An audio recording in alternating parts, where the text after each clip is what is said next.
bukan jaringan. Baik. Bismillahirrahmanirrahim. Assalamualaikum warahmatullahi wabarakatuh. Waalaikumsalam. Waalaikumsalam warahmatullahi wabarakatuh. Terima kasih atas kesempatan yang diberikan kepada kami, kelompok 4, untuk memaparkan kembali materi kami di pertemuan kedua ini. Tapi karena materi yang lalu kurang tepat dengan yang materi sebenarnya, karena kami fokus ke LMS, maka hari ini kami akan membahas sekaligus mulai dari eksplorasi konsep ruang kolaborasi dan aksi nyata. Kemudian yang pertama,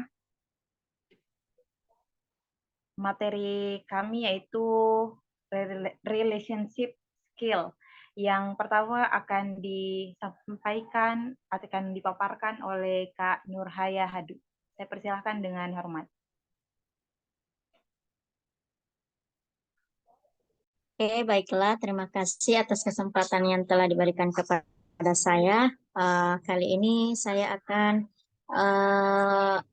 kelompok kami akan membahas tentang relationship skill atau keterampilan hubungan.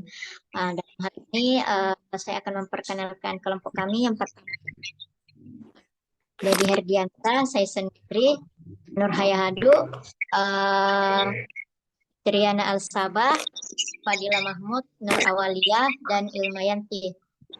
Selanjutnya,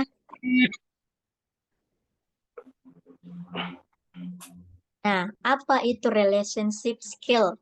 Relationship skill merupakan keterampilan hubungan yang mengacu pada keterampilan yang diperlukan untuk membangun, memelihara, dan meningkatkan hubungan interpersonal yang sehat dan bermakna. Keterampilan ini melibatkan kemampuan untuk berkomunikasi secara efektif, membangun kepercayaan, mengelola konflik, menunjukkan empati, dan bekerja sama dengan orang lain. Selanjutnya, mengapa keterampilan hubungan relationship skill penting? Penting untuk mengembangkan keterampilan hubungan karena mereka memainkan peran penting dalam meningkatkan kualitas hubungan kita dengan orang lain, mengelola konflik dengan baik, meningkatkan komunikasi. Dengan keterampilan ini kita dapat menciptakan hubungan yang positif, saling menguntungkan, dan saling mendukung. Selain itu, keterampilan hubungan juga berkontribusi pada kesejahteraan emosional. Mungkin itu yang bisa saya sampaikan. Saya kembalikan ke moderator.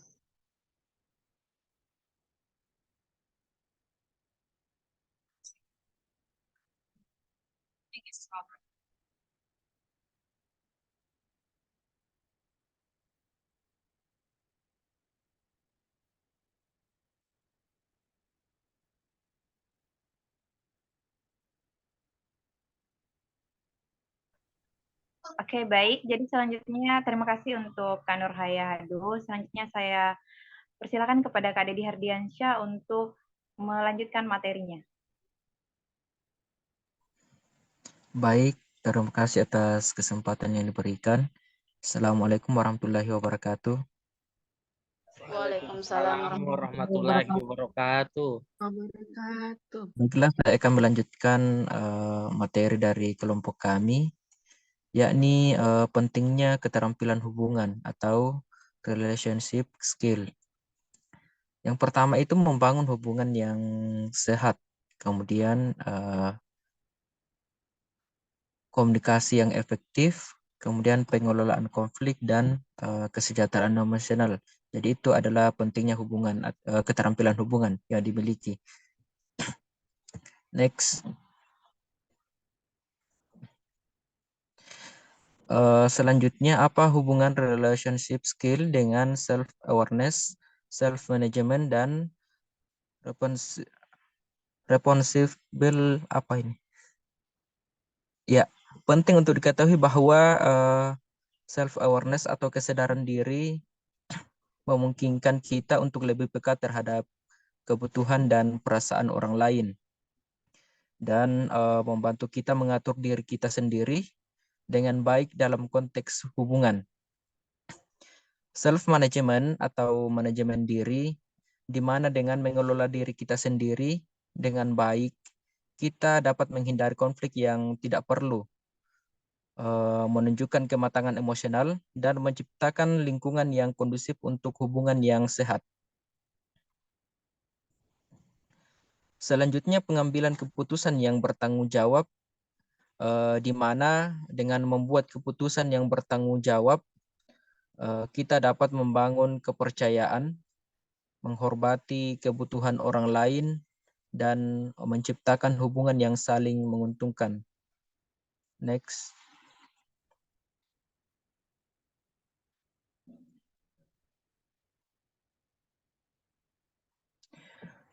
Komponen relationship skill atau komponen keterampilan hubungan, mengembangkan keterampilan hubungan membutuhkan kesadaran diri, latihan, dan komitmen.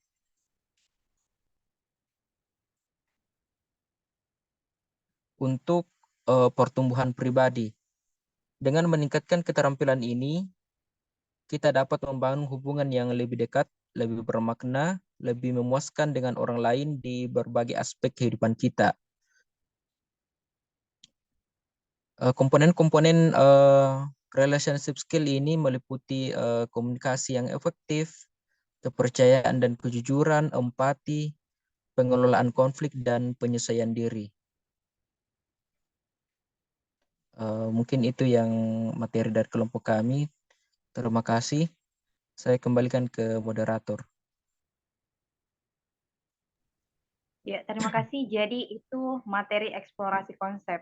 Nah, selanjutnya saya persilakan ke Kak Fitri untuk menjelaskan bagian ruang kolaborasinya. Baik, saya akan melanjutkan materi hari ini, yaitu mengenai relationship, di mana ini adalah unggahan dari ruang kolaborasi. Next-nya, Kak Ilma. Iya, Kak Awalia, Kak, yang share screen. Oh, iya, Kak Siska.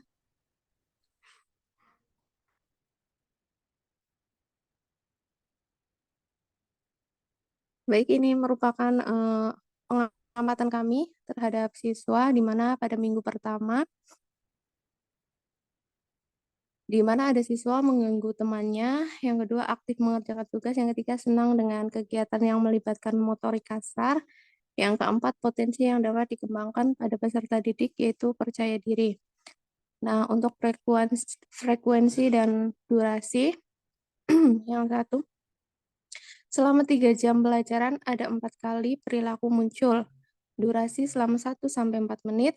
Ketika guru memberikan tugas mandiri, peserta didik akan berkeliaran mengganggu temannya.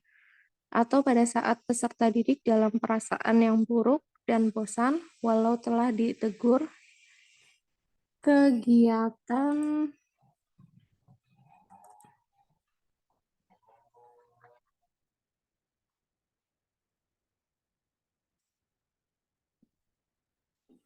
coba ke bawah, Kak Siska. Kegiatan tersebut kembali berulang. Yang kedua, perilaku baik yang muncul adalah semangat ketika dilakukan kegiatan tanya jawab secara lisan. Untuk keterangannya, yaitu peserta didik tersebut sering kali mengganggu temannya, baik dalam bentuk mengambil pulpen atau bahkan menyembunyikan barang-barangnya. Perilaku ini ia lakukan ketika telah menyelesaikan tugasnya atau dalam keadaan perasaan yang buruk atau bosan. Guru telah sering menegur peserta didik tersebut, namun perilaku tersebut masih berulang.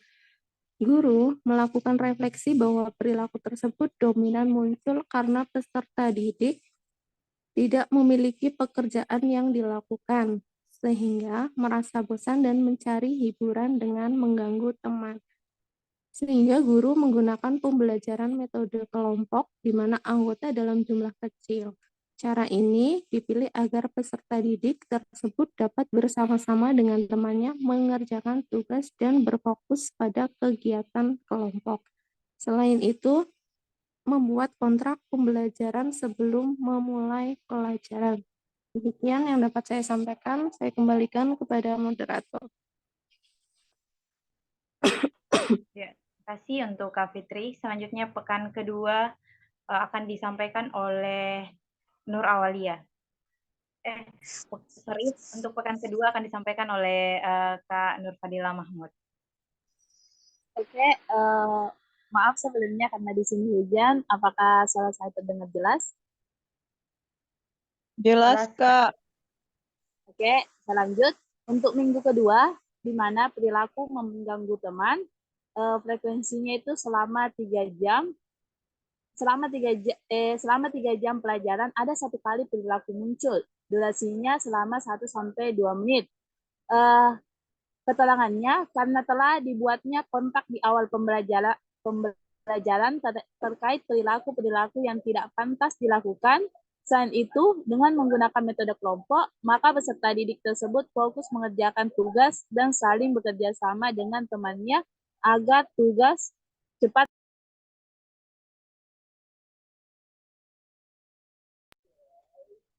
Catatan, peserta didik mengurangi perilaku mengganggu karena adanya kesepakatan yang telah dibuat di awal, di mana didukung dengan penguatan bahwa pentingnya selalu menepati janji yang telah dibuat. Selain itu, dengan kegiatan berkelompok yang dibuat menciptakan dan dikemas dengan pembelajaran yang melibatkan motorik peserta didik, maka peserta didik merasa senang dan aktif dalam pembelajaran. Selain itu, peserta didik saling bekerja sama membuat perilaku mengganggu tersebut berkurang karena fokus untuk saling membantu dan bekerja sama menyelesaikan tugas. Kedua, di minggu pertama ada peserta didik yang melakukan perilaku serupa dengan frekuensi dan durasi yang minimum. Ketiga, selama ini guru mengajar lebih banyak menggunakan metode pemberian tugas mandiri, sehingga peserta didik yang lebih cepat dalam menyelesaikan tugas mencari kegiatan lain, salah satunya mengganggu temannya. Berikut diagram perubahan perilaku dari minggu pertama ke minggu kedua setelah dilakukan treatment. Oke, saya kembalikan kepada moderator. Ya, terima kasih atas paparan materi untuk ruang kolaborasinya. Selanjutnya aksi nyata akan disampaikan oleh Kak Nur Awalia. Saya persilahkan dengan hormat. Baik, terima kasih atas kesempatannya. Di sini saya akan menyampaikan terkait dengan aksi nyata pada topik 4. Di sini aksi nyatanya itu mengenai tabel 4.7 lembar kerja rancangan aksi nyata topik 4. Jadi rencana yang sesuai dengan apa yang telah dilakukan didemonstrasikan. Yang pertama itu dalam permasalahan. Jadi guru wali kelas kita mengajar di kelas mengamati bahwa terdapat salah satu siswa yang membuat gaduh sehingga mengganggu temannya di kelas. Namun setelah beberapa saat diulangi kembali. Adapun observer yaitu guru wali kelas dan durasinya yaitu pada minggu pertama dan alat bantu pencatatan yaitu jurnal kelas. Nah, bagaimana pengaplikasiannya? Jadi cara guru mengingatkan siswa agar tidak gaduh di kelas yaitu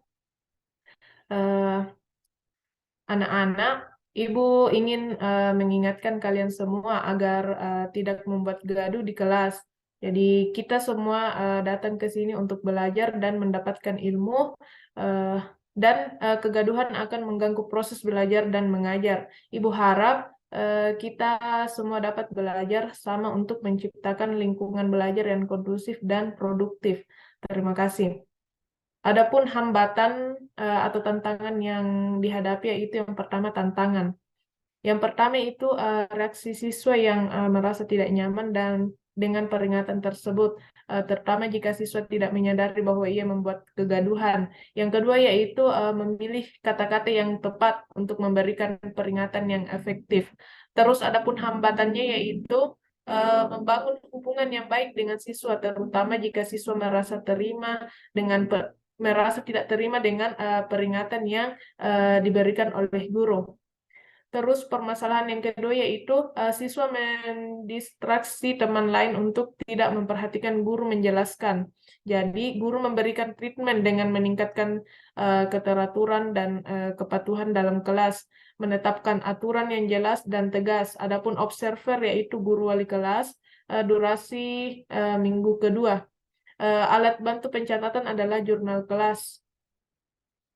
Terus bagaimana pengaplikasiannya? Jadi yang pertama itu guru memberikan peraturan yang jelas dan tegas kepada siswa saat belajar. Dalam menyusun peraturan, guru meminta siswa untuk memberikan masukan mengenai peraturan yang harus diterapkan di kelas.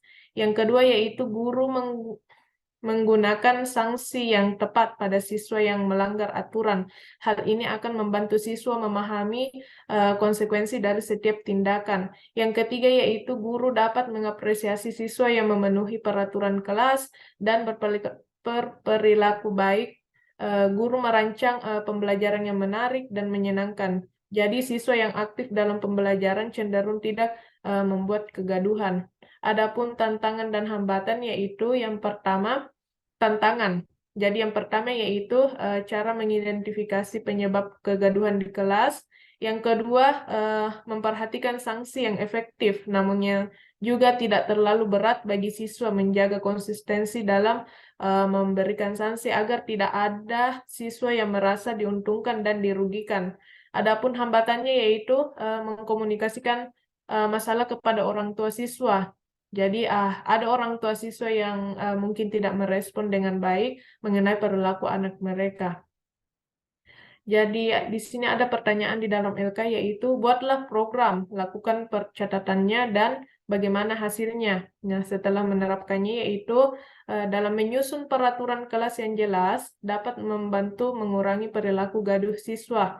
Adapun penyusunan peraturan kelas yaitu yang satu. Nah, nomor satu, tidak mengobrol saat guru memberikan pelajaran. Yang kedua, tidak berpindah tempat duduk secara sembarangan. Yang ketiga, tidak mengganggu atau mengejek temannya. Yang keempat, tidak menggunakan HP pada saat jam pelajaran berlangsung tanpa izin dari guru. Yang kelima, tidak meninggalkan kelas tanpa izin guru. Yang keenam, tidak membuang sampah sembarangan. Yang ketujuh, dilarang merusak fasilitas sekolah. Yang kedelapan, tidak mengambil atau menggunakan barang milik teman kelas tanpa izin. Jadi peraturan-peraturan tersebut dirancang untuk menjaga rasa sayang dan kedisiplinan kelas serta membantu mengurangi perilaku gaduh yang bisa mengganggu proses belajar mengajar. Namun, untuk menjaga efektivitas peraturan tersebut, guru harus konsisten dalam menerapkan aturan dan memberikan konsekuensi yang tegas kepada siswa yang melanggar. Terus pertanyaan yang kedua yaitu apakah ada perubahan? Nah, dari hasil yang diperoleh setelah intervensi, bahwa siswa pada minggu kedua mematuhi peraturan yang disepakati bersama dan mengurangi kegaduhan di kelas. Terus, lakukan evaluasi dari hasil tersebut. Guru menganalisis waktu terjadinya kegaduhan. Guru perlu mencatat waktu terjadinya kegaduhan, apakah terjadi di awal atau akhir pelajaran, atau pada saat aktivitas tertentu seperti memberikan tugas atau diskusi. Jadi dengan ini mengamati pola kegaduhan yang terjadi, guru perlu memperhatikan pola kegaduhan yang terjadi. Apakah terjadi pada saat siswa duduk di tempat atau pada saat berpindah tempat. Oke, mungkin itu saja yang dapat saya sampaikan. Saya kembalikan ke moderator.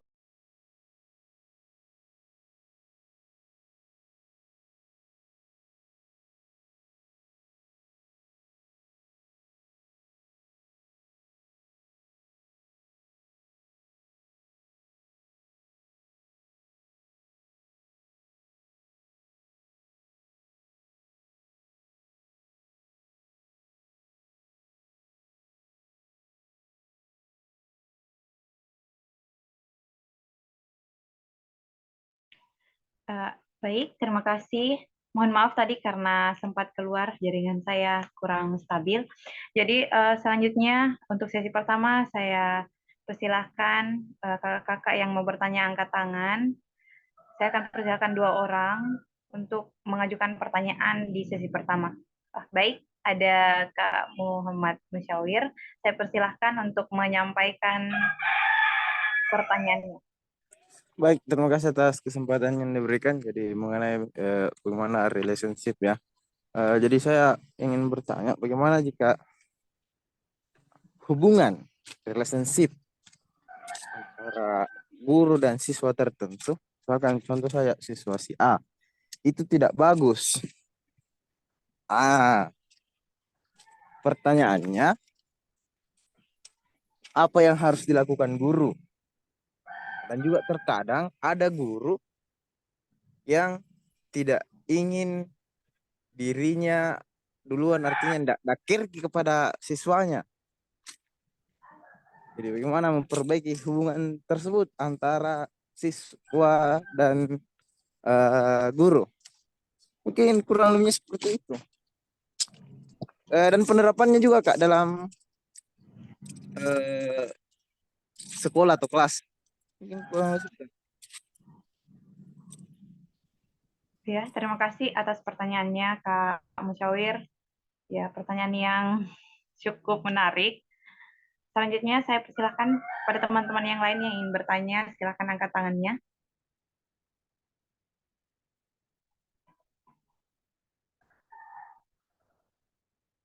Satu orang lagi, silahkan.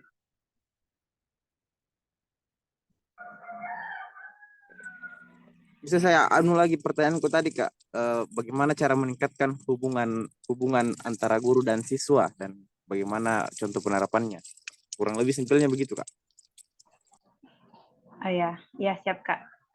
Ya, selanjutnya terima kasih untuk Kak Musyawir. Selanjutnya saya persilahkan kepada Kak Rivaldi Andika untuk menyampaikan pertanyaannya.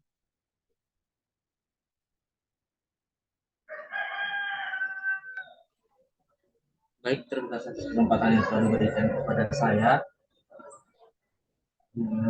Ada pertanyaan saya. Tadi dijelaskan tentang pemberian sanksi yang tepat. Sedangkan menurut pemikiran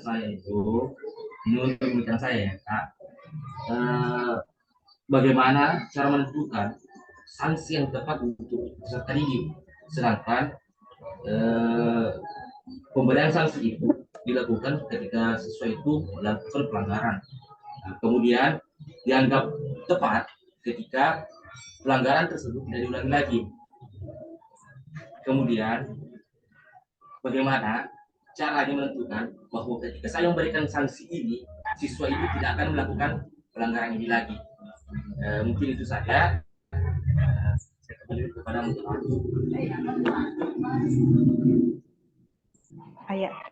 Ya, terima kasih pertanyaannya Kak.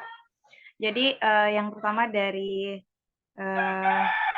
Kak Awi dan yang kedua dari Kak Rivaldi, kami dari kelompok 4 memohon waktunya sebentar untuk berdiskusi dan menjawab pertanyaan dari rekan-rekan sekalian.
Ya,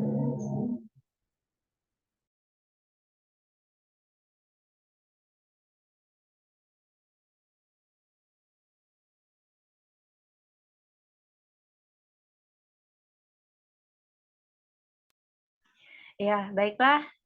Terima kasih karena sudah menunggu.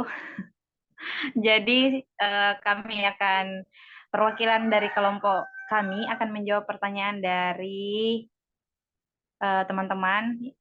Saya persilakan kepada Kak Fitriana Al-Sabah untuk menyampaikan jawabannya.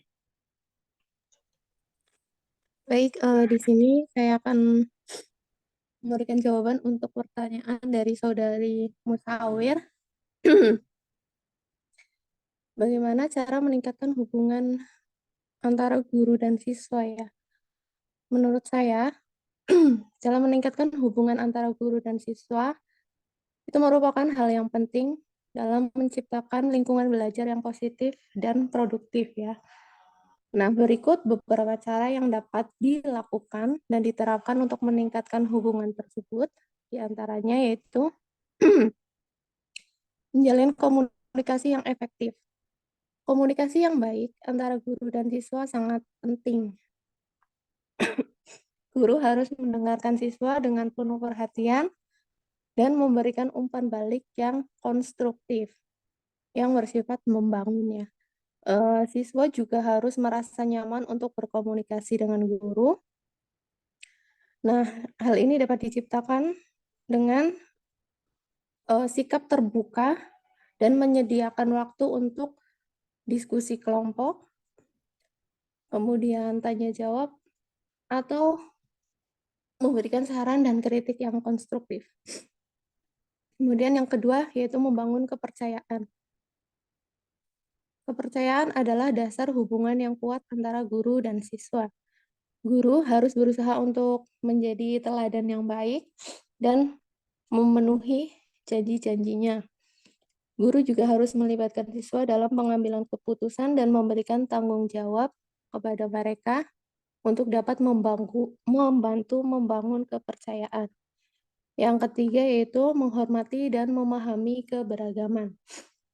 Mengakui dan menghormati keberagaman siswa adalah hal penting untuk menciptakan iklim yang inklusif. Guru harus berusaha memahami latar belakang budaya, kepercayaan, dan nilai-nilai siswa, serta mempertimbangkan perbedaan dalam gaya belajar mereka.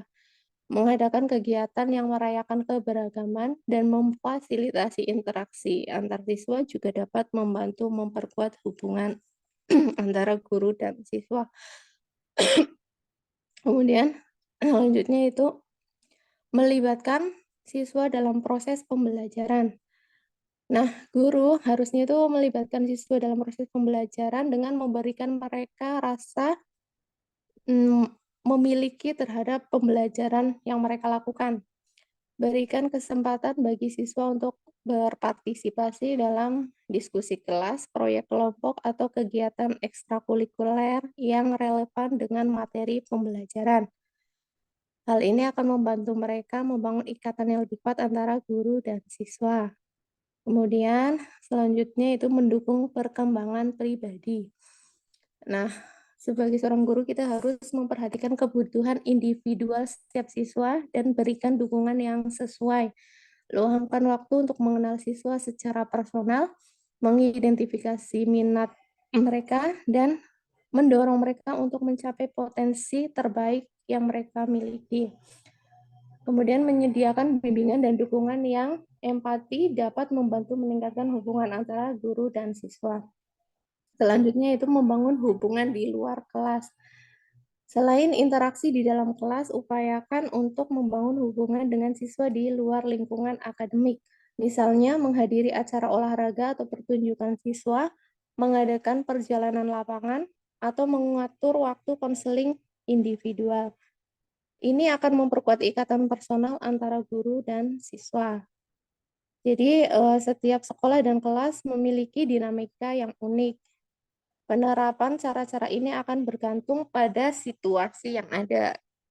Penting untuk tetap fleksibel dan responsif terhadap kebutuhan siswa dan terus mengevaluasi dan menyesuaikan pendekatan sesuai dengan kebutuhan. Terima kasih, mungkin itu saja. Saya kembalikan kepada moderator. Oke, terima kasih atas jawabannya. Sebelum saya kembalikan kepada Kak Musyawir, mungkin ada yang mau menambahkan? Sepertinya tidak ada, jadi saya kembalikan kepada Kak Musyawir. Bagaimana, Kak? Terima kasih banyak, baik sekali ya. Mungkin saya rasa cukup. Ya, terima kasih. Ya, terima kasih. Jadi itu adalah jawaban untuk pertanyaan pertama. Selanjutnya untuk pertanyaan kedua, pertanyaan dari Kak Rivaldi akan dijawab oleh Saudari Nur Awaliyah. Saya persilakan dengan hormat. Baik, terima kasih atas kesempatannya. Saya akan mencoba menjawab pertanyaan dari Kak Rivaldi, yaitu bagaimana cara menentukan sanksi yang tepat untuk peserta didik. Jadi, perlu diketahui bahwa seorang guru itu dalam memberikan sanksi kepada peserta didik merupakan langkah yang penting dalam menjaga disiplin di sekolah. Namun, penting juga untuk memastikan bahwa sanksi yang diberikan itu bertujuan untuk mendidik dan mengubah perilaku siswa, bukan hanya sebagai hukuman semata. Terus ada beberapa langkah yang dapat digunakan guru dalam memberikan sanksi kepada peserta didik. Terus dalam memberikan langkah ini tentunya guru harus yang pertama yaitu harus konsisten dan proporsional. Jadi dalam memberikan sanksi itu harus ditetapkan dengan konsisten dan proporsional terhadap pelanggaran yang dilakukan. Penting juga untuk memiliki kebijakan yang jelas mengenai tindakan pelanggaran dan sanksinya. Pastikan bahwa sanksi yang diberikan sebanding dengan pelanggaran yang dilakukan dan diterapkan secara adil kepada semua siswa. Terus yang kedua yaitu guru harus menjelaskan alasan dan konsekuensinya, di mana saat memberikan sanksi kepada siswa penting untuk menjelaskan secara jelas alasan mengapa sanksi diberikan. Berikan pemahaman kepada siswa mengenai konsekuensi dari tindakan mereka dan bagaimana tindakan tersebut melanggar peraturan di sekolah. Hal ini akan membantu siswa memahami tujuan dari sanksi yang diberikan. Terus yang ketiga yaitu dalam memberikan sanksi juga itu guru harus fokus pada pembelajaran. Jadi sanksi seharusnya bukan hanya sebagai hukuman, tapi juga sebagai kesempatan untuk mengajarkan siswa mengenai konsekuensi dari tindakan mereka. Jadi gunakan sanksi ini sebagai momen pembelajaran di mana siswa dapat merenungkan tindakan mereka, mengembangkan empati, dan memahami dampak dari perilaku mereka terhadap orang lain. Terus selanjutnya yaitu jika misal dalam memberikan sanksi itu misalkan tidak ada efeknya, tentunya sebagai guru itu melakukan alternatif sanksi. Karena dengan selain sanksi yang diberikan seperti hukuman fisik atau hukuman tertulis, pertimbangkan juga alternatif sanksi yang lebih konstruktif, misalnya pemberian tugas-tugas yang bertujuan untuk memperbaiki perilaku atau melibatkan siswa dalam kegiatan restoratif di mana mereka dapat memperbaiki hubungan yang rusak akibat perilaku mereka. Terus berikan dukungan dan pembinaan, karena sanksi yang efektif harus diikuti dengan dukungan dan pembinaan. Setelah memberikan sanksi, berikan kesempatan kepada siswa untuk memperbaiki perilaku mereka. Berikan bimbingan, dorongan, atau penghargaan untuk membantu siswa mengubah perilaku negatif menjadi perilaku yang baik. Terus yang terakhir yaitu tentunya melakukan komunikasi dengan orang tua. Langkah ini merupakan langkah yang penting untuk melibatkan orang tua dalam proses memberikan sanksi. Jadi dengan berkomunikasi dengan orang tua secara terbuka dan jelas mengenai tindakan yang diambil dan tujuannya, orang tua dapat menjadi mitra dan membantu siswa mengatasi masalah perilaku mereka. Mungkin itu saja, sempat ada tambahan dari kelompok saya. Saya kembalikan ke moderator. Ya, terima kasih untuk jawabannya. Sebelum saya kembalikan, saya persilakan dulu teman-teman yang lain. Oh, silahkan Pak Musyawir. Baik, Oke. terima kasih atas kesempatan yang diberikan. Jadi pemberian sanksi sejak diberlakukannya yang namanya Undang-Undang Perlindungan Anak semakin hari, semakin tahun, semakin yang kita rasakan ini menjadi semakin hambar dan tidak berdampak pada siswa. Itu bisa dibuktikan mengenai bagaimana pembimbingan yang dilakukan secara konvensional, artinya bagaimana guru-guru dulu melaksanakan pembimbingan dan hukuman itu yang sangat berdampak terhadap siswa. Dalam hal ini psikologi psikis siswa terserang. Pokoknya kalau tidak kerjakan itu tugas. Apalagi Pak Cambu sama Bu siapa misalkan. Hal-hal ini memang ada dampak positif dan dampak baiknya kepada siswa. Yang pertama, jikalau itu yang diterapkan, artinya siswa akan merasakan dampaknya langsung, bahwasanya harus dikerja tugas ini. Dan apabila ini diterapkan juga dampak negatifnya, ada juga mungkin siswa tak kala tidak mau datang ke sekolah karena takut tagih. Mungkin pola yang seperti ini itu bisa diterapkan di kehidupan sekarang, tapi menggunakan kiat-kiat karena sudah ada Undang-Undang Perlindungan Anak dan lain sebagainya untuk menyelamatkan diri dan bagaimana cara membimbing psikologis anak. Itu kita menerapkan metode terdahulu dengan metode yang sekarang. Jadi kita memberikan yang namanya bimbingan seperti itu menggunakan yang kemarin dengan yang dulu. Dan contohnya saja dalam penerapannya itu misalkan ketika siswa itu melanggar sesuatu, dia akan dia akan diberikan sanksi dengan kesepakatan dari guru dan disetujui oleh siswa. Jadi seumpama guru tidak langsung memberikan bahwa harus begini, tapi dia menawarkan.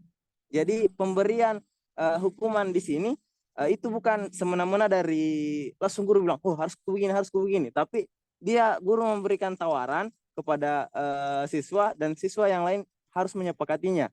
Jadi ini akan menimbulkan efek jerah, karena kalau kita hanya menawarkan kepada orang yang mau dihukum, otomatis pasti hukumannya yang ringan-ringan saja. Tapi kita menawarkan ke kelas, jadi setidaknya dia menimbulkan yang namanya rasa sanksi kepada teman-temannya. Artinya dia merasa malu, temanku ini malu-malu kok ini kalau dihukum lagi minggu depan. Jadi artinya dia diberikan sanksi moral seperti yang terdahulu. Bagaimana metode-metode orang guru-guru dahulu memberikan hukuman, dan juga tapi dengan metode-metode artinya tidak melukai peserta didik ini. Mungkin kurang lebihnya seperti itu. Kurang lebihnya mungkin bisa ditangkap dari apa yang saya katakan dari perkataan saya, karena saya agak susah merangkai kata-kata. Mungkin kurang seperti itu. Saya kembalikan kepada moderator yang cantik. Ya, siap. Terima kasih Kak Awi yang ganteng.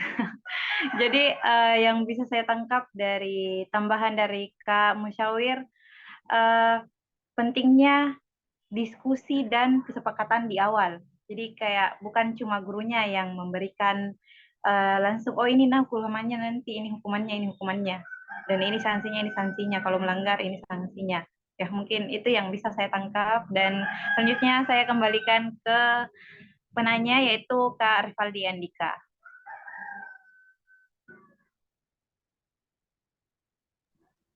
Baik, terima kasih atas kesempatan yang telah diberikan oleh moderator yang terhormat. Jawaban yang sangat luar biasa ya, dan ilmu yang baru dan mungkin bisa terapkan di sekolah kita masing-masing dari Kak Musyawir ya. Terima kasih, jawaban saya terima. Saya kembalikan kepada moderator yang terhormat.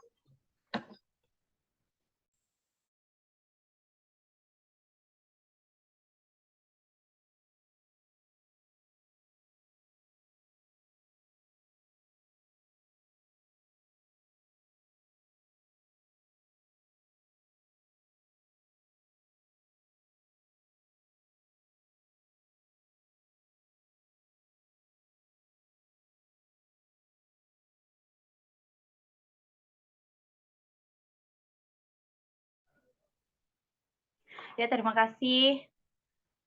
Oke. Terima kasih untuk dua penanya di sesi pertama. Untuk sesi kedua, silakan teman-teman yang masih mau bertanya atau mau membagikan pengalamannya di sekolah, boleh, kami sangat menerima meskipun di sini kami posisinya sebagai narasumber, tapi pengalaman dari teman-teman sekalian juga itu sangat bermakna untuk kita semua. Yang ingin bertanya atau membagikan pengalamannya, silahkan angkat tangan. Oh, kamu Syawir mau membagikan pengalamannya? Ya, bisa Kak, bisa. Ya, silahkan Kak. Jadi terkait hukuman yang diberikan tadi, itu ketika kita menanyakan kepada siswa, itu akan meningkatkan kembali yang namanya hubungan atau relationship antara guru dan siswa. Karena dalam hal sini penarikan kesimpulan atau pengambilan keputusan itu bukan hanya semena-mena dari guru saja, tapi kita mengambil andil atau inisiatif atau inspirasi atau aspirasi atau pendapat dari pada seluruh siswa yang ada dalam kelas, sehingga proses pembelajaran ini tidak monoton dikuasai oleh seorang guru, tapi semua orang yang ada di kelas itu berhak mengambil keputusan dalam hal ini. Tapi dalam hal ini guru juga harus bisa melakukan yang namanya cutting atau memotong pembicaraan ketika sudah dirasa tidak kondusif. Misalkan dalam pemberian hukuman kemarin saya memberikan kesempatan kepada siswa yang lain. Kita mau pakai ini siswa berdua yang tidak kerja PR. Ada banyak sekali aspirasi dan pendapat dari siswa. Kasih begini Pak, kasih begini Pak. Dan ujung-ujungnya siswa itu disuruh yang satu bernyanyi, yang satu berjoget. Itu mungkin jadi hukuman kepada peserta didik yang bisa dirasakan semua orang, artinya pengambilan keputusan semua orang, dan bisa berdampak kurang lebihnya berdampak lah. Mau banyak tidaknya jelas berdampak terhadap peserta didik, karena dampak dari peserta didik, dampak hukuman atau sanksi itu tergantung dari peserta didiknya sendiri, karena memang ada peserta didik yang sudah kebal dengan hukuman. Bahkan ada siswa saya mengatakan bahwasanya, jangan bisa kerja deh Pak, hukum Pak. Ngapain? Itu menunjukkan bahwasanya proses hukuman atau pemberian sanksi tidak semena-mena memberikan efek jera. Jadi mungkin kurang lebih seperti itu pengalaman saya.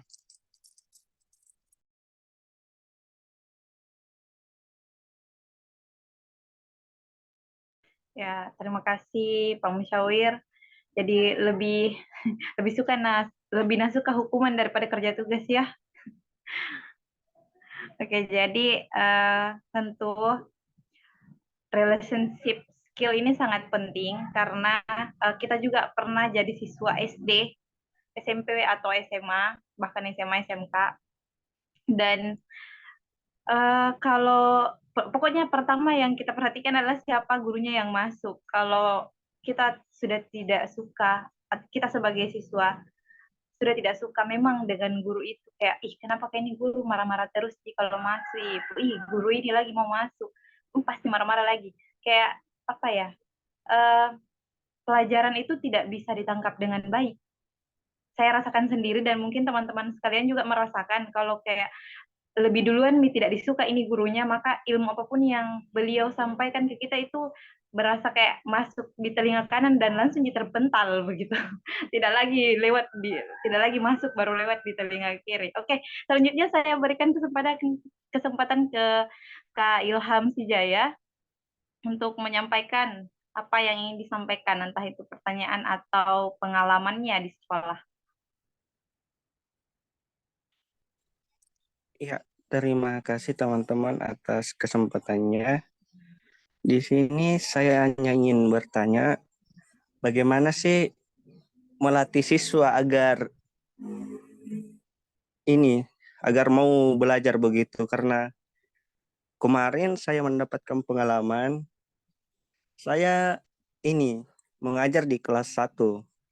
Kemudian saya menulis sebuah soal, bahkan sangat mudah, hanya tambah-tambah 1 tambah 5, 2 tambah 7, tetapi peserta didik ini tidak mau menulis. Dan ketika saya mengajak untuk menulis dengan cara yang baik, ayo dek tulis itu di atas, baru ini anak tidak mau menulis. Dan kalau dipaksa untuk menulis, dia menangis begitu. Selalu menangis, biar guru-gurunya yang lain. Kemarin juga saya tanya gurunya, ini siswanya kenapa memang begini, dia tidak bisa menulis memang karena setiap kali disuruh menulis dia selalu menangis. Nah, saya sendiri pusing menghadapi siswa yang seperti ini. Sudah nggak tahu cara apa lagi yang saya lakukan. Yaitu mungkin hanya itu pertanyaan saya. Terima kasih, saya kembalikan ke moderator. Baik, ya terima kasih atas pertanyaannya. Sebelum saya bawa sesuatu ke kayu, baik, sebelum saya kembalikan ke teman kelompok saya ingin bertanya dulu kepada Pak Ilham. Pak Ilham sudah diskusi dengan siswanya langsung, Pak? Maksudnya kayak jangan pada saat banyak temannya begitu. Coba pada saat dia sendiri atau pokoknya posisinya itu bisa diajak deep talk ya, deep talk. Jadi Pak Ilham sudah bicara langsung dengan Mau bicara langsung bahkan sama orang tuanya, karena setiap ke sekolah itu orang tuanya selalu datang. Iya, betul sekali. Itu sangat mempengaruhi psikis anak sih sebenarnya. Mungkin dari teman kelompok saya ada yang menjawab secara lengkap.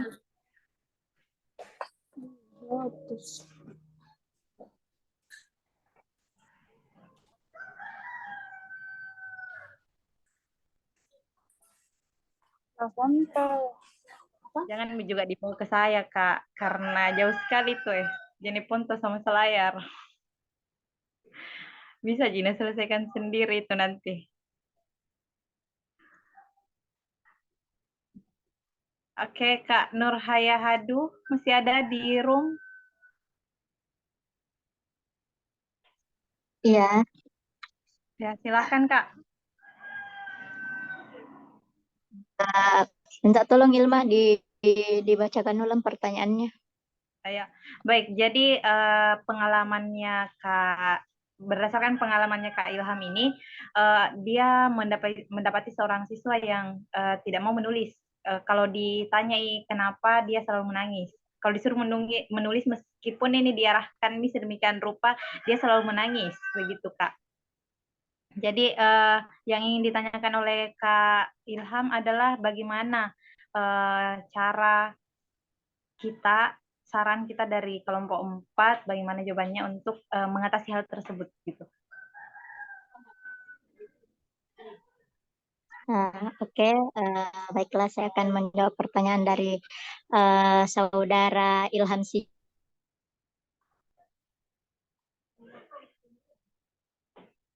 Jaya yang kebetulan sama juga kelas 1. Tapi bedanya yang saya temukan itu dia tidak menangis, dia cuma diam, menghayal entah apa yang dipikirkan ketika disuruh menulis atau membaca. Tapi memang anak ini belum bisa membaca, tapi sudah mengenal huruf. Nah, seperti kasus yang didapatkan saudara Ilham, saudara Ilham memberikan soal matematika, penjumlahan. Nah, kalau saya penanganan seperti itu memanfaatkan benda-benda yang ada di dalam kelas. Misalnya di dalam kelas tersebut ada stick-stick es krim yang bisa membantu siswa dalam penjumlahan atau pengurangan atau apapun lah benda-benda yang bisa digunakan dalam kelas. Dan saya menerapkan hal-hal tersebut, memanfaatkan benda-benda yang ada di dalam kelas. Saat itu saya juga mengajarkan penjumlahan dan pengurangan. Jadi saya menggunakan stick-stick, bukan stick-stick, itu apa namanya yang tusuk sate, tapi ujungnya sudah ditumpulkan supaya tidak berbahaya untuk anak-anak.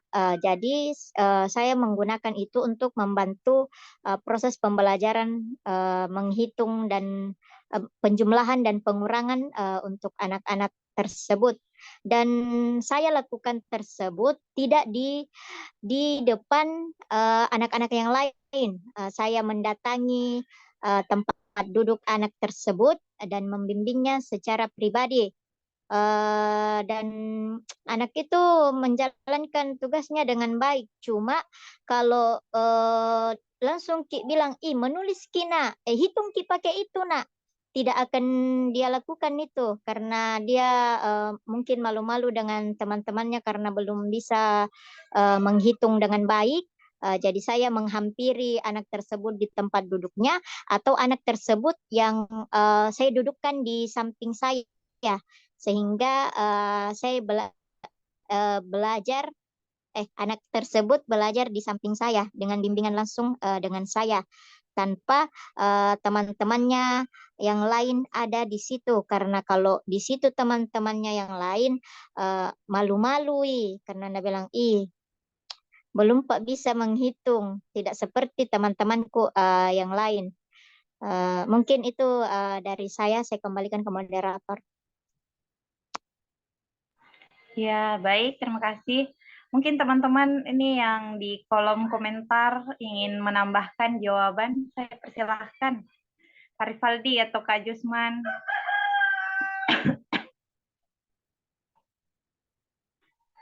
Silakan Kak Jusman atau Kak Rifaldi, sempat mau menambahkan.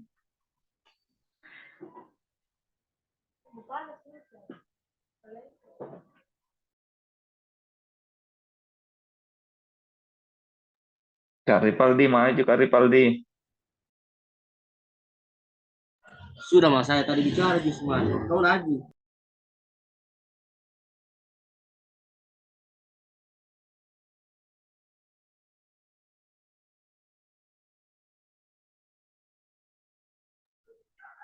Ya, jika teman-teman sudah tidak ada yang ingin menambahkan, saya kembalikan ke Kak Ilham Sujaya.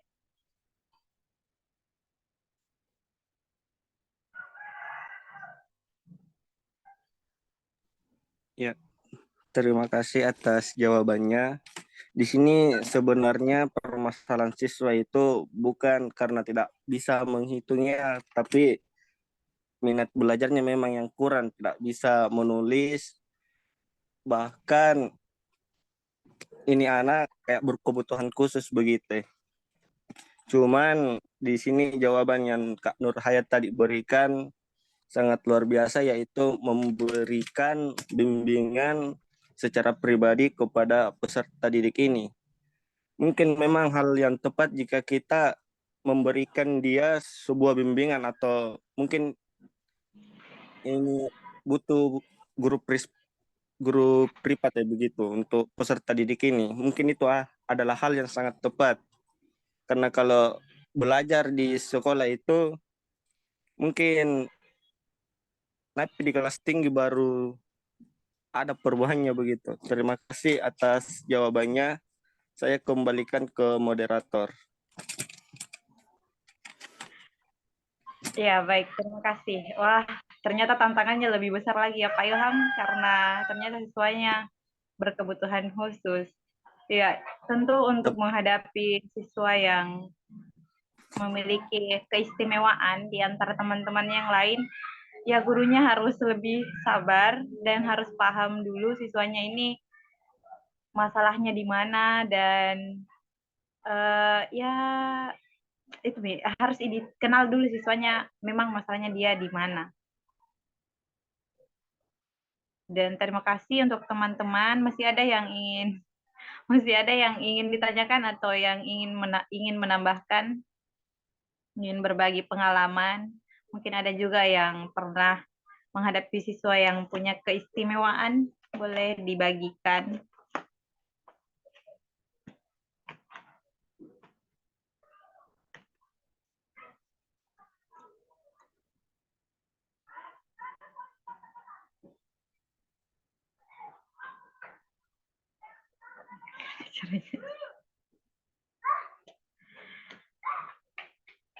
Ya, saya rasa sudah tidak ada ya. Oke. Terima kasih untuk teman-teman yang sudah bergabung, sudah memberikan pertanyaan dan tanggapan, masukan, tambahan jawaban kepada kelompok kami, kelompok 4 dengan materi relationship skill.